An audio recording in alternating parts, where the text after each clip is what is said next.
मैं सोचता हूं कि क्या पाकिस्तान के सारे वजीर आजम गद्दार थे? क्या एक भी मुहब्बे वतन नहीं था? किसी को भी मफर नहीं है? और क्या सारे चीफ जस्टिस और आर्मी चीफ मुहब्बे वतन थे? उनसे पूछने वाला कोई नहीं है। कैसे चल सकता है 24 करोड़ का मुल्क? इस तरह नहीं चल सकता, क्योंकि पाकिस्तान के बानियों ने इस मुल्क में मादरे मिल्लत से लेके आगे तक पाकिस्तान बनाने वालों को और उनकी औलादों को मुल्क दुश्मन, गद्दार और कौमी सलामती के दुश्मन करार दिया गया। और जिन लोगों ने यहाँ जमहूरियत की आबरू को लूटा, आइन को लूटा, आइन को पामाल किया, दरिया भेजे पाकिस्तान के, पाकिस्तान की सिक्योरिटी पे कॉम्प्रोमाइज किए, उन्हें यहाँ पे सल्यूट मारे गए। मैं रेलवे को ठीक करके गया, मेरे बाद आने वालों ने मेरी 5 साल की मेहनत 5 महीने में तबाह कर दी। मैंने जेल में फैसला किया था कि मैं हूं तो राइटिस्ट, लेकिन आइंदा पॉलिटिक्स लेफ्ट पे आके करूंगा।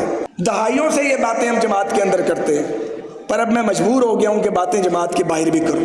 मैं पहली बार 1982 में जेल में गया। मैं एमए कॉलेज की स्टूडेंट्स यूनियन का सदर था और पीपल्स पार्टी का डाई हार्ट मुखालिफ। जाहिर है मेरे अंदर तलखी थी, कड़वाहट थी, लेकिन जब मैं जेल गया तो मैंने वहां पीपल्स पार्टी के कारकुनों को देखा। किसी ने पैम्फलेट लिखा था, कोई आमरीत को ललकार रहा था, कोई जमहूरियत जिंदाबाद का नारा लगाता था। 10-10, 20-20 साल की कैद काट रहे थे। कुछ कोड़े खा के वहां आराम से बैठे थे और उनकी पेशानी पे कोई शिकन नहीं थी। मेरे नजरियात बदलना शुरू हुए, मेरी तलखी और नफरत में कमी आने लगी और मैंने महसूस किया कि जुल्फ़िकार अली भुट्टो मरहूम और मुस्तफ़ा खर की फस्तायत का इंतकाम या बदला उनकी औलाद, उनकी जमात या उनके कारकुनों से नहीं लिया जा सकता। ये नाइंसाफ़ी होगी।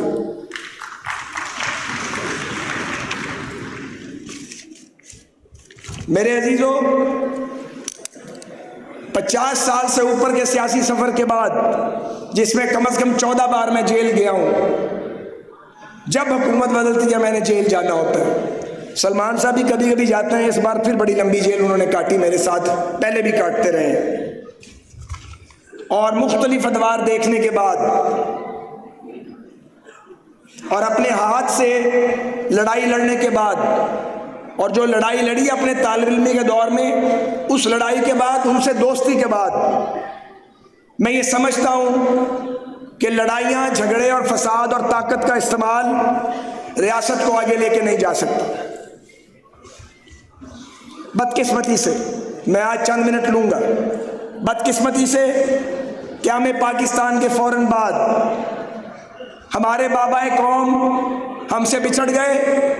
हिंदुस्तान के बाबाए कौम 19 साल जिंदा रहे। वहाँ जमहूरियत आ गई, वहाँ जागीरदारों, सरमायादारों और फौजी जर्नैलों का गठजोड़ नहीं बना। यहाँ वो गठजोड़ बना और फिर कभी नहीं टूटा। जो सियासी जमातें अवाम ने बनाई उन्हें पजीराई नहीं मिली। जो सियासी जमातें एस्टेब्लिशमेंट ने बनाई उनको ताकत दी, कभी ताकत दी, कभी उनको बनाया, कभी गिराया, और ये खेल चलता रहा। इस मुल्क में मादरे मिल्लत से लेके आगे तक पाकिस्तान बनाने वालों को और उनकी औलादों को मुल्क दुश्मन, गद्दार और कौमी सलामती के दुश्मन करार दिया गया। और जिन लोगों ने यहाँ जमहूरियत की आबरू को लूटा, आइन को लूटा, आइन को पामाल किया, दरिया भेजे पाकिस्तान के, पाकिस्तान की सिक्योरिटी पे कॉम्प्रोमाइज किए, उन्हें यहाँ पे सल्यूट मारे गए और उन्हें कौम का हीरो बनाने की नाकाम कोशिश की गई। वो कोशिश कभी कामयाब नहीं हुई। और जब कोई डिक्टेटर गया, पीछे उसका कोई नाम लेवा नहीं बचा। मैं सोचता हूं कि क्या पाकिस्तान के सारे वजीर आजम गद्दार थे? क्या एक भी मुहब्बे वतन नहीं था? किसी को भी मफर नहीं है? और क्या सारे चीफ जस्टिस और आर्मी चीफ मुहब्बे वतन थे? उनसे पूछने वाला कोई नहीं है। कैसे चल सकता है 24 करोड़ का मुल्क? इस तरह नहीं चल सकता, क्योंकि पाकिस्तान के बानियों ने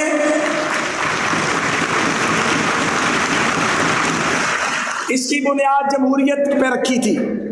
पाकिस्तान गुरीला वॉरफेयर के जरिए हासिल नहीं किया गया, पाकिस्तान वोट की ताकत से हासिल किया गया। यही वजह है कि जमहूरियत हमारे खमीर में मौजूद है। हमसे जमहूरियत छीनी जाती है, हम फिर जमहूरियत पे वापस आ जाते हैं। हमारे जमहूरी लीडरों ने भी बड़े बड़े कारनामे सर अंजाम दिए हैं, ऐसे कारनामे के सर पीटने को दिल करता है। लेकिन ये कौम इसके बावजूद जमहूरियत से मायूस नहीं हुई है, दीदा दानिस्ता इसे मायूस करने की कोशिश की गई है। कभी जागीरदारों को लीडर बनाया गया, कभी सनतकारों और सरमायादारों को लीडरी दी गई, कभी सेलिब्रिटीज को लीडरी दी गई। पॉलिटिकल स्ट्रगल के जरिए आने वालों को दबाया गया, किसी भी जमात के लोग थे वो। आज नतीजा आपके सामने। मेरे अजीजों, मुझे आज ये कहना है, मैं अव्वल आखिर मुस्लिम लीगी हूँ और मुझे मुस्लिम लीगी के लिए किसी सर्टिफिकेट की ज़रूरत नहीं है। मैं बहुत सौ से बड़ा और पुराना मुस्लिम लीगी हूँ। मैंने तो मुस्लिम स्टूडेंट्स फेडरेशन का फॉर्म नवंबर 1981 में भरा था, 81 नवंबर में फॉर्म भरा था, और आज तक अपनी जमात में ही हूँ। अपनी रविश और अपना मौक़िफ़ नहीं बदला, लेकिन असूलों पे भी कॉम्प्रोमाइज़ नहीं किया। भला मुझे आखिरी जेल में, ये जो पिछली जेल थी पता नहीं आखिरी या ये आगे क्या है, इस जेल में भेजने वालों का इन्होंने बड़ी नेकी की। बड़े अरसे से मुझे सोचने का मौका नहीं मिला था, टाइम ही नहीं था, इतनी फास्ट लाइफ गुजरी। जेल में बड़ा टाइम था, मैंने बहुत सोचा, और मैंने ये सोचा कि रेलवे को ठीक करना ये अब मेरा काम नहीं है, क्योंकि मैं रेलवे को ठीक करके गया, मेरे बाद आने वालों ने मेरी 5 साल की मेहनत 5 महीने में तबाह कर दी। मैंने जेल में फैसला किया था कि मैं हूँ तो राइटिस्ट, लेकिन आइंदा पॉलिटिक्स लेफ्ट पे आके करूँगा। मैं एक मजहबी आदमी हूँ, लेकिन प्रोग्रेसिव पॉलिटिक्स करूँगा। जो बातें अब मैं बाहर करता हूँ, ये बातें मैं जमात की मीटिंग्स में हमेशा करता हूँ। मेरे बहुत सारे दोस्तों को ये पता, गवाह इस बात के। दहाइयों से ये बातें हम जमात के अंदर करते हैं, पर अब मैं मजबूर हो गया हूँ कि बातें जमात के बाहर भी करूँ। मज़े की बात यह है, अभी मैं पूरी बात नहीं बताऊँगा आपको। ये जो इलेक्शन था, जो मैं लड़ना नहीं चाह रहा था, क्योंकि मैं तो जेल में सोच के आया था कि जब बाहर जाएंगे कभी तो नफरत और इंतकाम को दफन कर देंगे। और मैं जिस दिन कैंप जेल से निकला था, उसी दिन मैंने बाहर निकलता ये कहा था कि जिन्होंने मुझे कैद किया उनसे नफरत का रिश्ता नहीं है और इंतकाम नहीं लूँगा। ये मैं इसलिए कह रहा था कि बाकी लोग भी इस बात को सुने, क्योंकि नफरत और इंतकाम की बुनियाद पर रियासतें आगे नहीं बढ़ती, चलती नहीं है, बिखर जाती हैं। तो जब मैं इलेक्शन लड़ने जा रहा था, मेरे हल्के के पर्स से उड़ा दिए गए। कुछ मेहरबानी जनरल फैज हमीद ने की थी, जो कसर उन्होंने छोड़ी थी वो बाद में पूरी हो गई। मेरी नेशनल जो कौमी असेंबली की कॉन्स्टिट्यूएंसी है, उसके 4 टुकड़े किए गए। मेरे मुकाबले में मजहबी जमातों के उम्मीदवारों को लाके खड़ा किया गया, मैं सब देख रहा था, लेकिन मैंने इसे माइंड नहीं किया, क्योंकि इत्तफाकन जो साहब या जो 2-3 लोग चाहते थे कि मैं असेंबली में ना जाऊं, उनका और मेरा एजेंडा तकरीबन एक था। वो भी चाहते थे कि मैं कौमी असेंबली में ना जाऊं, और मेरी भी दिलचस्पी पहले वाली नहीं थी। मैं असेंबलियों का हाल देख चुका था। 3 बार सूबाई असेंबली और 4 बार कौमी असेंबली में जाने के बाद मुझे समझ आ गई थी कि असेंबलियां तो रिमोट कंट्रोल से चलाई जाती हैं। जब आप असेंबली को रिमोट कंट्रोल से चलाएंगे, वो असेंबली क्या रिजल्ट देगी? वो निशिस्तन गुफ्तन बर्खास्तन रह जाएगी। मैं ये कहना चाहता हूँ, पाकिस्तान के लोगों का वोट की ताकत पर एतमाद बार बार मजरूह हो रहा है, इसे मजरूह होने से बचाया जाए। हम पहले पीटीआई को समझाते थे, उन्हें समझ नहीं आती थी, वो में रगड़ा लगाने पे तुले हुए थे। आप तकारीर उठा लें, हर तकरीर में मैं उनको कहता था, ये कंबल, तुम कंबल को छोड़ोगे, कंबल नहीं छोड़ेगा तुम्हें। उन्हें समझ ही नहीं आती थी, वो मानने सुनने के लिए तैयार ही नहीं थे। उन्होंने कहा नहीं, अपने मुखालिफिन को रगड़ा दो, इनके सर कलम करो, इनको सजाएं दो, इन पर हेरोइन डाल दो, इनको करप्शन के झूठे मुकदमात में रखे दो, नवाज शरीफ को न मिलने दो उनकी अहलिया से, उनकी बेटी को उनकी मौजूदगी में गिरफ्तार करके मेंटल टॉर्चर करो, शहबाज शरीफ को रगड़ा दो। हमारी सारी पार्टी को रगड़ा लगा। हम उन्हें कहते थे ये रगड़ा एक दिन खत्म होगा, फिर आपकी बारी आएगी। बदकिस्मती से उनकी बारी आ गई। मुझ जैसे लोग उस बारी पे कोई खुश नहीं है। जब किसी को सजा होती है राइटली रॉन्गली, मुझे कोई खुशी नहीं होती।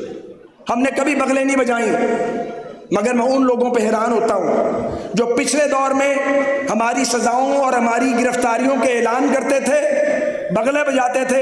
आज वो जिनके साथ थे उनकी गिरफ्तारियों और सजाओं पे बगले बजाते हैं। उनसे ज़्यादा बेहया कोई सुरुए ज़मीन पर पैदा ही नहीं हुआ, मगर वो हैं क्योंकि वो सर्विस करने के लिए वो लोग पैदा हुए हैं।